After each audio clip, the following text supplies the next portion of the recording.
Hello दोस्तों, मैं आशीष त्रिपाठी, आपका मैथ्स एजुकेटर, आपके सामने परसेंटेज की सीरीज़ को आगे बढ़ाने के लिए उपस्थित हुआ हूँ।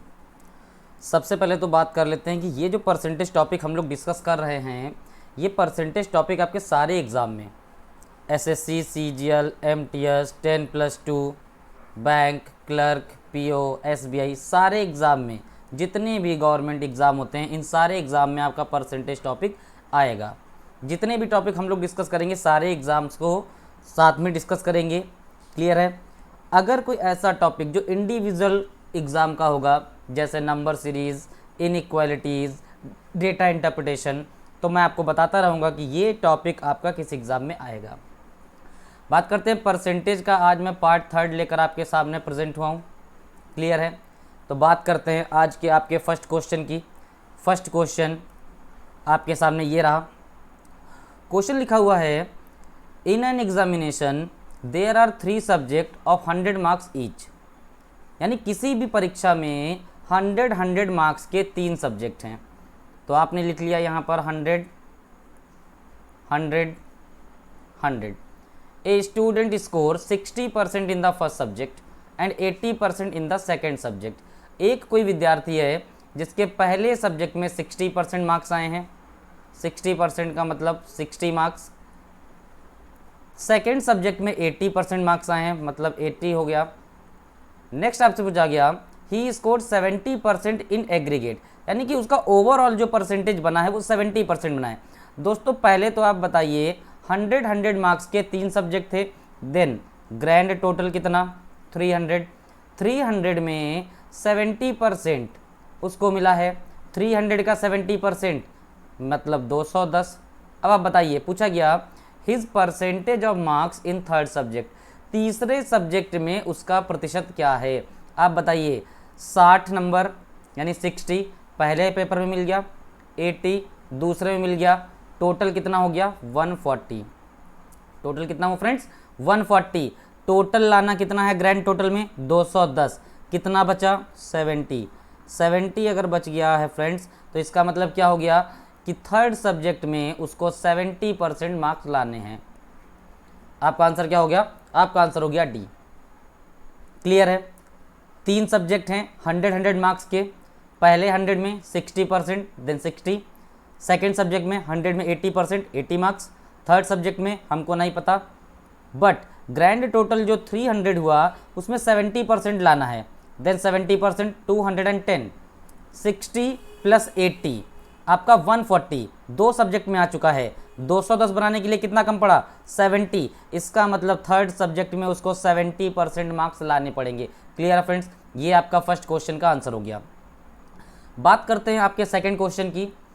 सेकंड क्वेश्चन लिखा हुआ है, Ram spend 40% of his salary on food, 40% salary खाने पे खर्च कर देता है, 20% ऑन हाउस रेंट, यानी 20% सैलरी जो है घर के किराए पर खर्च कर देता है, 10% ऑन एंटरटेनमेंट, 10% अपने मनोरंजन पे खर्च कर देता है, एंड 10% ऑन कॉन्वीनियंस, 10% अन्य खर्च करता है।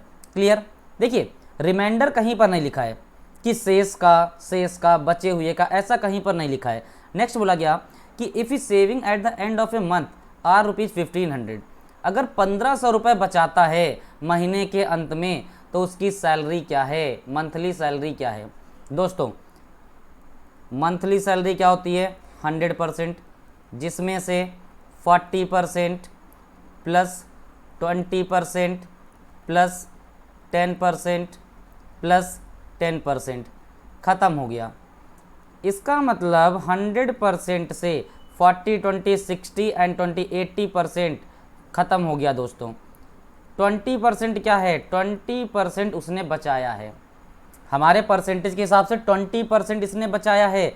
अगर 20% बचाया है तो बोला गया महीने के अंत में उसकी सेविंग कितनी है 1500। इसका मतलब 20% की वैल्यू फ्रेंड्स क्या हो जाएगी, 20% की वैल्यू 1500 है। दोस्तों 20% की वैल्यू 1500 है, 1% की वैल्यू आपकी क्या हो जाएगी, 1% की वैल्यू आपकी 75 हो गई। बोला गया उसकी मंथली सैलरी क्या है, मंथली सैलरी 100% होती है फ्रेंड्स 7500। इस तरह के किसी भी क्वेश्चन को आप मन में सॉल्व करेंगे, आपको पूरा कैलकुलेट नहीं करना है, इस तरह से लिखना नहीं है, आपने डायरेक्ट मन में जोड़ा 40 20 60 10 70 10 80, देन 80% खर्च हो गया, बचा 20%। जब 20% बचा है यही तो 1500 के बराबर है। 20% 1500, देन 20 का 5 गुना 100, देन 1500 का 5 गुना 7500। क्लियर दोस्तों, इस तरह से ही आपको एग्जाम में अप्रोच लगाना है, आपको पूरा लिख के सॉल्व नहीं करना है। क्लियर। बात करते हैं आपके अगले क्वेश्चन की, क्वेश्चन नंबर 3। ठीक है, a man had a certain amount with him, एक व्यक्ति के पास कुछ निश्चित मात्रा में धन है। He spend 20% of that to buy an article, उसने 20% जो है किसी एक वस्तु को खरीदने में खर्च कर दिया, and 5% of the remaining on transport, यानी कि शेष जो बचा है उसका 5% ट्रांसपोर्ट पे खर्च किया है।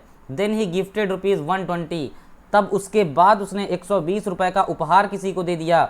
अब उसके पास बचे हैं कितने? 1400। दोस्तों देखिए, 1400 रुपये उसके पास बचे हैं कब?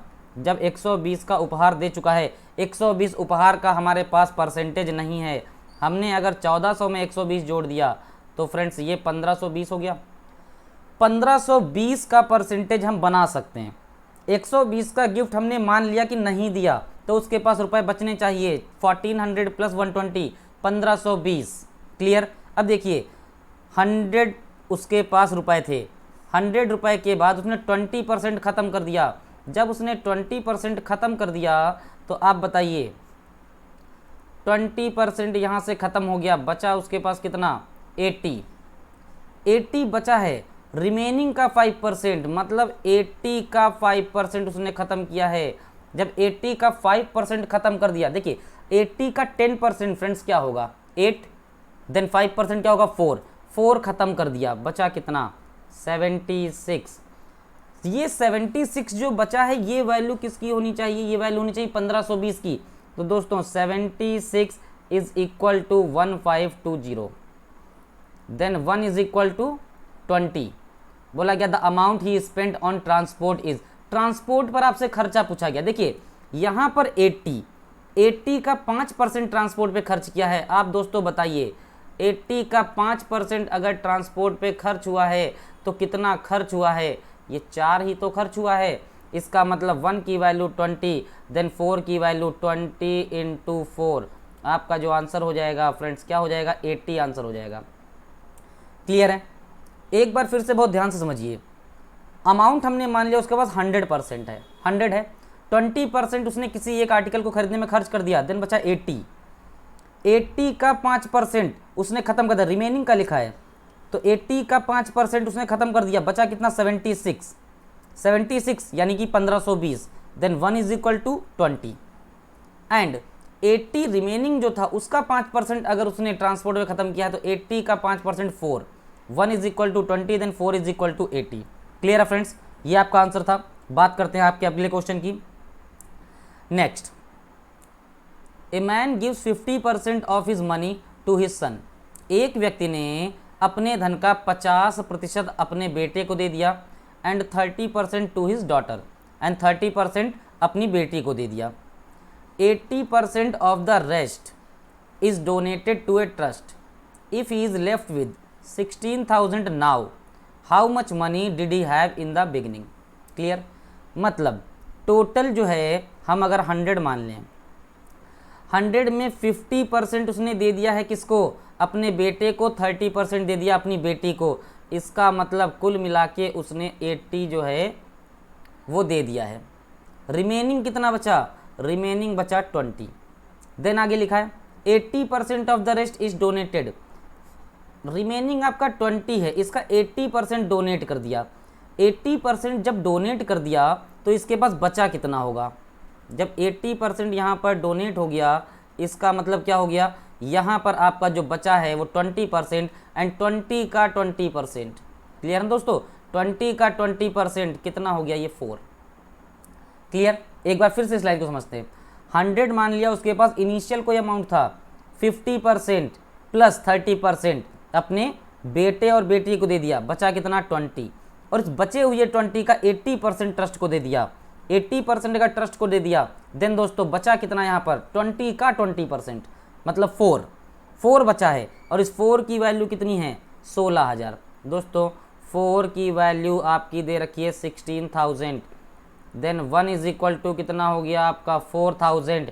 बिगिनिंग में आपने क्या माना था, 100 माना था। आपने कहा कि बिगिनिंग में उसके पास 100 था, जब यहाँ पर 100 था तो 4,000 के आगे आपके लग जाएंगे कितने जीरो, 2 जीरो। इसका मतलब उसके पास बिगिनिंग में 4 लाख रुपया था।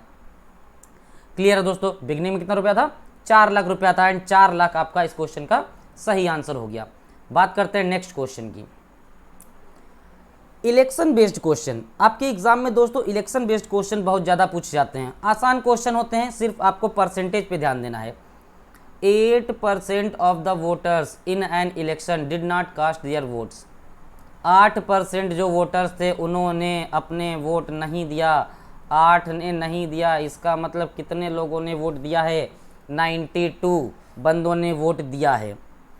इन दिस इलेक्शन, इस चुनाव में, देयर वर ओनली 2 कैंडिडेट, केवल 2 व्यक्ति थे, 2 उम्मीदवार थे। The winner by obtaining 48% of the total votes. जीतने वाले उम्मीदवार ने टोटल वोट का 48% पाया। देखिए टोटल वोट्स 100 का 48% पाया, यानी जीतने वाले ने जो पाया है 48 पाया, तो हारने वाले ने बचे हुआ पाया होगा 92 का 48 पा लिया जीतने वाले ने। तो जो सेकंड था यानी हारने वाला है, इसने कितना पाया होगा दोस्तों, 44। आपको पता है इलेक्शन में हार जीत जो होती है वो पाए हुए मतों का डिफरेंस होता है। देन 48 जीतने वाले के, 44 हारने वाले के। इसका मतलब जो जीता है वो कितने वोट से जीता है, 4 से जीता है। और इस 4 की वैल्यू आपके क्वेश्चन में क्या दे रखी है, 1100। कैसे कि the winner by obtaining 48% of the total votes, विजयी उम्मीदवार कुल मतों का 48% प्राप्त करके अपने दूसरे उम्मीदवार को 1100 मतों से हरा देता है। यानी 4 से हराया परसेंटेज के हिसाब से, 1100 हराया क्वेश्चन के हिसाब से। देन 4 की वैल्यू कितनी हो गई, 1100। दोस्तों आप बताइए, आपको क्या बताना है, आपको बताना है चुनाव में कुल कितने वोट पड़े थे। The total number of votes in the election was. 4 का जब 25 गुना कर देंगे तो 100 आएगा, तो 1100 का 25 गुना जब कर देंगे तो आ जाएगा 27,500, 27500। क्लियर दोस्तों, ये आपके एग्ज़ाम, ये आपके इस क्वेश्चन का सही आंसर हो गया। मेथड आई होप आपको समझ में आया होगा। वीडियो को लाइक करते रहिए, सेशन जैसे जैसे अच्छा लग रहा है वीडियो को लाइक करते रहिए। बात करते हैं अपने अगले क्वेश्चन की। Next question, in an election there were only 2 candidate. एक किसी चुनाव में केवल 2 उम्मीदवार थे। One of the candidate secured 40% of the votes and is defeated by other candidate by 298 votes. The total number of votes polled is. बोला गया एक चुनाव में केवल 2 उम्मीदवार थे। अब एक उम्मीदवार 40% मत प्राप्त करके अपने दूसरे उम्मीदवार से जो है 298 वोट से हार गया। दोस्तों 100 टोटल वोट पड़े हैं, कहीं पर नहीं लिखा कि किसी लोगों ने नहीं डाले या इनवैलिड हो गए। Then 100 total votes. अगर ये 40% मिला है हारने वाले को, देन जीतने वाले को दोस्तों कितना मिला, 60। हार जीत का डिफरेंस कितना हो गया, 20। 20 की वैल्यू 298, 20 की वैल्यू 298। आप बताइए 20 का अगर आप 5 गुना कर देंगे तो ये 100 आ जाएगा। इसका मतलब क्या हो गया, आप 298 का भी तो 5 गुना करेंगे। जब आप 5 गुना करेंगे तो 5 8 जा 40, 5 9 जा 40, 5 and 4 49, 5 2 जा 10 और 14। इसका मतलब आंसर क्या हो गया, 1490। आपसे पूछा गया चुनाव में कुल कितने मत पड़े थे, then answer is option number C, 1490। Clear है दोस्तों, जैसे जैसे क्वेश्चन कहता रहे वैसे वैसे क्वेश्चन को आप सॉल्व करते रहिए। क्लियर है। बात करते हैं अपने अगले क्वेश्चन की। नेक्स्ट क्वेश्चन लिखा है, ए डिस्ट्रिक्ट हैज 64,000 इनहेबिटेंट्स। 64,000 इनहेबिटेंट्स हैं किसी शहर में। If the population increases at the rate of 2.5%। अगर पॉपुलेशन, शहर की जनसंख्या 2.5% वार्षिक की दर से बढ़ती है, तो आपसे बोला गया 3 वर्षों के अंत में शहर की जनसंख्या क्या होगी। सबसे पहले हम लोग बात करते हैं 5%। दोस्तों 5% का मतलब होता है 1/20। देन 5 का भी आधा करेंगे 2.5%, देन ये 1/40 हो जाएगा। आधा करेंगे तो इंटू 2 नीचे आएगा, ये हो गया कितना 1/40 हो गया। और ये इंक्रीज हो रहा है दोस्तों, ये ध्यान रखिए इंक्रीज हो रहा है मतलब प्लस, इंक्रीज हो रहा है देन दोस्तों प्लस हो जाएगा। जब ये प्लस हो जाएगा तो बताइए ओरिजिनल पॉपुलेशन 40, एक बढ़ के कितनी हुई 41, बट कितने साल की बात की गई, आपसे कहा गया 3 साल, आपसे क्या कहा गया 3 साल, 40 41, सेकेंड ईयर में 40 का फिर 41, थर्ड ईयर में 40 का 41। दोस्तों बताइए क्या कोई वैल्यू कैंसिल होगी, नहीं कैंसिल हो रही, क्रॉस में कैंसिल हो जाती है वैल्यू, कैंसिल नहीं हो रही है। मल्टीप्लाई करके आप लिख दीजिए 64,000, 41 इंटू 41, आपको पता है 41 का स्क्वायर तो 1680 होता है, लेकिन फिर 41 से आपको मल्टीप्लाई करना तो कैसे करेंगे, आप 41 को लिख सकते हैं ना 40 + 1, 40 + 1 कर लीजिए पहले 40 से, देन 0, 4 1 जा 4, 4 8 जा 32 का 2, 16 चौक 64 और 3 67, 67240, केवल 40 से मल्टीप्लाई करने पर, 1 से करेंगे तो ये 1681 और ऐड हो जाएगा। बताइए 1 2 6 2 8 9 8 6, क्लियर दोस्तों। 41 का क्यूब 68921 मतलब 68921। बोला क्या गया था, किसी एक डिस्ट्रिक्ट में इनिशियली 64,000 लोग हैं, इनिशियली 64,000 की वैल्यू तो दोस्तों आपको 64,000 ही दे रखी है, क्लियर है ना। तो बताइए अब शहर की जो जनसंख्या हो जाएगी वो क्या हो जाएगी, तो दोस्तों यही आपका आंसर हो गया 68921। कंपेयर करना था हमको, इनिशियली हमने जब कैलकुलेट किया तो 64,000 आया, क्वेश्चन से मैच हो गया डेटा 64,000, इसका मतलब जो सेकंड वैल्यू 3 साल के बाद की हमारी आई है यही एग्जैक्ट डेटा होगा। क्लियर हो गया दोस्तों। बढ़ाया आपने कैसे, आपने बढ़ाया 2.5% is equal to 1/40, 40 initial value, एक पॉपुलेशन बढ़ गई तो 40 से 41 हो गई। 3 साल की बात की गई हमने 3 बार लिखा, 2 साल की बात कही जाती है हम 2 बार लिखते, 4 साल की बात कही जाती है हम 4 बार लिखते। क्लियर है फ्रेंड्स। बात करते हैं नेक्स्ट क्वेश्चन की। The population of A village has increased annually at the rate of 25%। किसी गांव की जनसंख्या 25% वार्षिक की दर से बढ़ती है।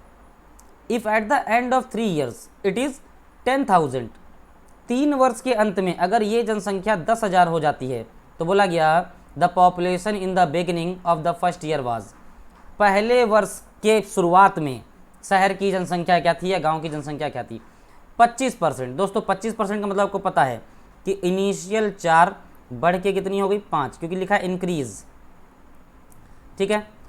कितने साल की बात की गई, 3 साल की बात की गई, फिर से 4 5 4 5 64 125। क्लियर है दोस्तों।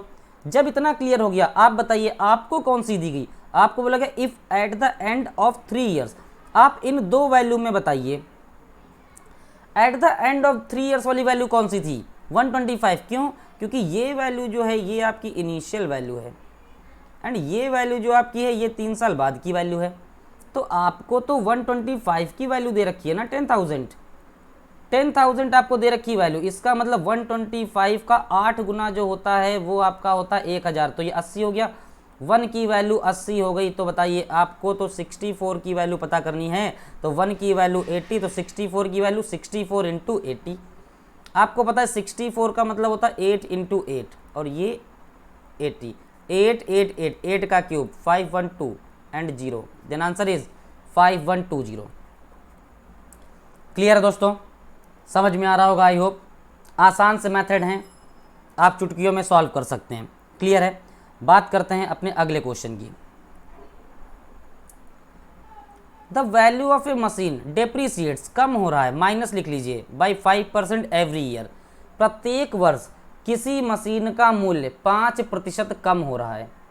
If its present value is ₹2 lakh, अगर इसकी प्रेजेंट वैल्यू 2 लाख है then its value after 2 years will be, 2 साल के बाद इसकी वैल्यू क्या हो जाएगी, 5% है। 5% का मतलब दोस्तों 1/20, 20 से हो गया 19, 2 साल की बात की गई, फिर 20 से हो गया 19, क्या हो गया ये 400, ये क्या हो गया 361, बोला गया प्रेजेंट वैल्यू 2 लाख है, ये वैल्यू आपको दे रखा है ना, प्रेजेंट वैल्यू 2 लाख है। देखिए 2 लाख, 2 जीरो से 2 जीरो कट गया, 4 से जब इसको काटेंगे देन इसका मतलब 1 की वैल्यू कितनी हो गई, 1 की वैल्यू आपकी हो गई 500, 1 की वैल्यू 500, आपको बताना 361 की वैल्यू। देखिए एक रेशियो की वैल्यू 500, तो 361 की वैल्यू इंटू 500 हो जाएगा, आप मल्टीप्लाई कर लीजिए, 0 5 1 जा 5, ठीक है, 36 5 जा 180,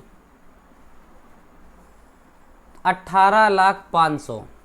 क्लियर है दोस्तों, 18,500,000 घटते घटते 2 साल में वैल्यू कहाँ पहुँच जाएगी आपकी, 18,500,000, 1,80,500, सॉरी दोस्तों 1,80,500। क्लियर हो गया कि 5% क्या था, 5% डेप्रिसिएशन था, इसका मतलब 20 से 19 हो गया। 2 साल की बात आपसे की गई, देन फिर 20 से 19 हो गया, देन 20 इंटू 20 400, 19 इंटू 19 361, आपने कंपेयर कर लिया, आपको प्रेजेंट वैल्यू दी गई, प्रेजेंट वैल्यू आपकी यहाँ पर है और ये वैल्यू आफ्टर 2 ईयर्स है। क्लियर दोस्तों, बात करते हैं आपके अगले क्वेश्चन की।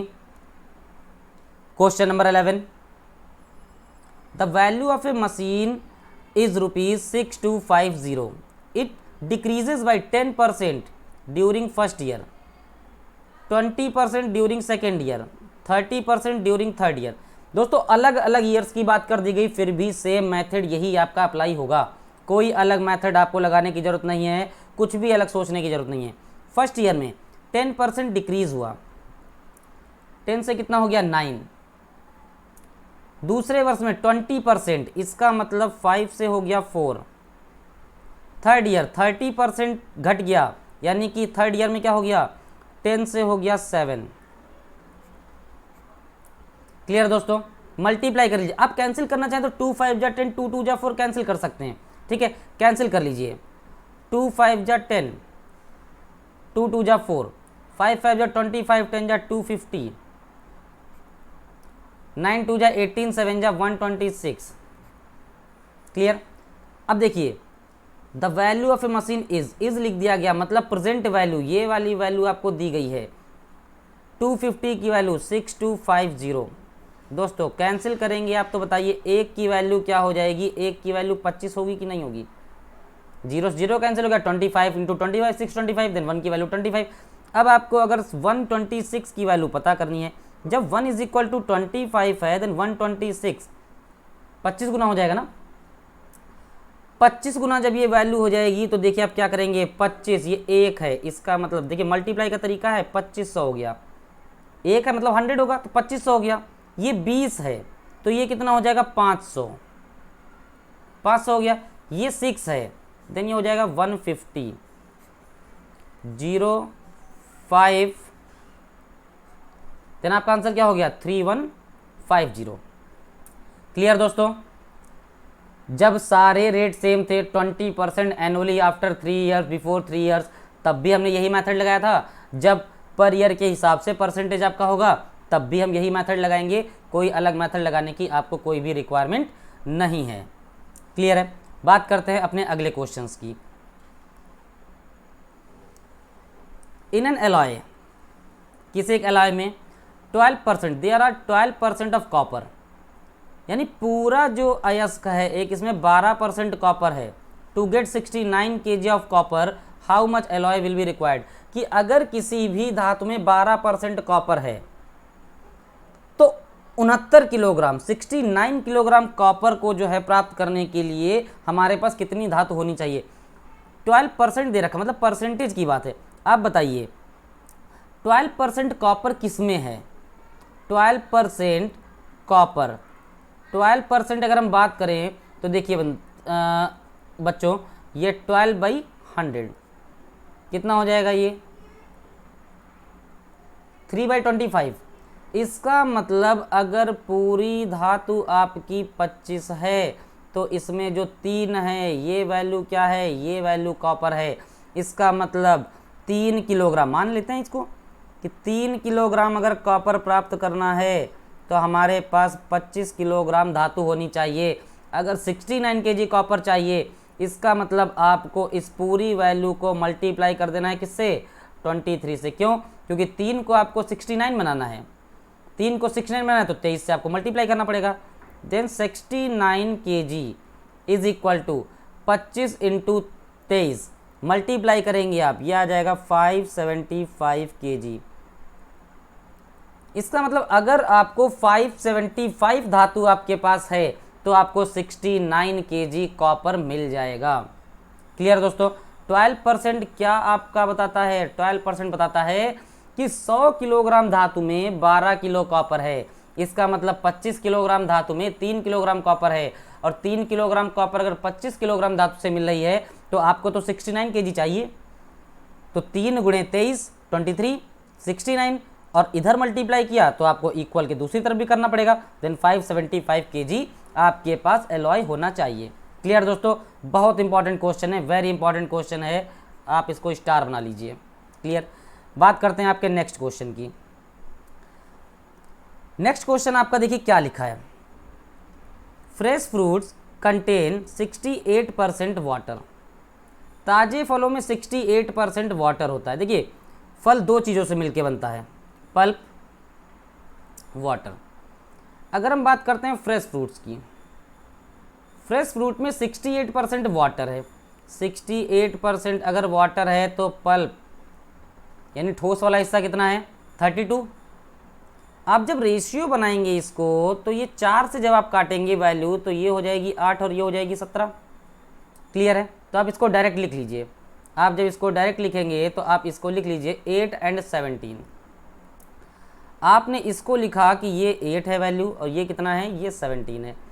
ड्राई फ्रूट की जब बात की गई तो ड्राई फ्रूट में क्या बोला गया कि ओनली 20% वाटर होता है। 20% वाटर, वाटर 20 है, पल्प 80 होगा, तो रेशियो आप बनाएंगे तो 4:1 बनेगा। अब आप बताइए, जब कभी ताज़े फलों से हम लोग ड्राई फ्रूट बनाते हैं तो वाटर का रोल कहीं पर भी नहीं है। इसका मतलब जितना ठोस वाला हिस्सा ताज़े फलों का मिला है उसी से हमको ड्राई फ्रूट बनाना है। आपको पल्प वाला हिस्सा इक्वल करना है। आपने इंटू 2 किया, इंटू 2 किया, ऐसा क्यों किया? 8 ये है तो 8 ये बन जाएगा। अब बताइए आप यहाँ पर दोस्तों, फ्रेश फ्रूट्स का ओवरऑल वॉल्यूम क्या हुआ? 8 + 17 25। ड्राई फ्रूट का ओवरऑल वॉल्यूम अब क्या हो गया? 4 2 जा 8 एंड 2 10 हो गया। अगर 25 की वैल्यू आपको 100 kg दे रखा है, क्या बोला गया क्वेश्चन में? क्वेश्चन में कहा गया 100 kg अगर आपके पास फ्रेश फ्रूट्स है तो आपको कितना ड्राई फ्रूट मिलेगा? 25 की वैल्यू 100 है तो 1 की वैल्यू 4, और 1 की वैल्यू 4 तो 10 की वैल्यू दोस्तों क्या हो जाएगी? 40 kg हो जाएगी। इसका मतलब आपको कितना मिल जाएगा यहाँ पर? सूखा फल यानी ड्राई फ्रूट आपको 40 kg मिल जाएगा। क्लियर दोस्तों? एक बार इस चीज़ को और समझ लेते हैं। फ्रूट दो चीज़ों के कॉम्बिनेशन से बनता है, पल्प यानी ठोस वाला हिस्सा प्लस वाटर। पल्प 60 आपके पास 68% वाटर है तो पल्प कितना बचा? 32। ओवरऑल वॉल्यूम 100% होता है। आपने रेशियो बनाया 68 एंड 32, 4 से डिवाइड किया, ये 8 हो गया, 17 हो गया। नेक्स्ट वाटर 20% है किसमें? ड्राई फ्रूट में। देन 1 ये 4 हो गया रेशियो से। पल्प की क्वांटिटी को आपको बराबर करना पड़ेगा। क्यों करना पड़ेगा? क्योंकि जितना फ्रेश फ्रूट से आपको ठोस मटेरियल मिला होगा उसी ठोस मटेरियल से ही आप ड्राई फ्रूट बनाएंगे। तो अगर ये 8 है तो आपको इसको भी 8 करना पड़ेगा। वॉल्यूम इक्वल हो गया पल्प का। देन आप देखिए ओवरऑल फ्रूट का वॉल्यूम क्या है, तो फ्रेश फ्रूट्स का 8 + 17 25, एंड ड्राई फ्रूट का 4 2 जा 8 एंड 2 10, एंड 25 आपका ओवरऑल वॉल्यूम फ्रेश फ्रूट्स का है जिसकी वैल्यू 100 kg दे रखा है। 25 is equal to 100, then 1 is equal to 4, and 1 is equal to 4, then 10 is equal to 40। Clear दोस्तों? आप लोगों ने परसेंटेज के आज कुछ क्वेश्चंस मेरे साथ डिस्कस किए। आई होप कि आपको सारे क्वेश्चंस अच्छी तरह से समझ में आए होंगे। जो क्वेश्चन आपको समझ में नहीं आए हों वो आप कमेंट सेक्शन में मेरे को बता दीजिए। मैं नेक्स्ट लेक्चर में आपके उन सारे जितने भी डाउट होंगे उनको क्लियर कर दूंगा। परसेंटेज का मैं एक और सेशन आपके लिए लेके आऊँगा, वो परसेंटेज का सेशन नंबर 4 होगा, और वहीं पर हमारा परसेंटेज टॉपिक कंप्लीट हो जाएगा। क्लियर है फ्रेंड्स? तो अगर आपको ये वीडियो पसंद आया हो तो वीडियो को लाइक कीजिए, कमेंट करके ज़रूर बताया कीजिए कि आपको वीडियो अच्छा लगा है कि नहीं अच्छा लगा है। अगर नहीं अच्छा लगा है तो किस वजह से अच्छा नहीं लगा है, ताकि और ज़्यादा इम्प्रूवमेंट किया जा सके और अच्छे तरीके से बेहतर चीज़ों को बनाया जा सके। अगर आप हमारे चैनल पर नए हैं तो आप चैनल को सब्सक्राइब कीजिए, लाइक कीजिए, ज़्यादा से ज़्यादा शेयर कीजिए ताकि और लोगों तक ये वीडियो पहुंच सके। Okay, thank you class.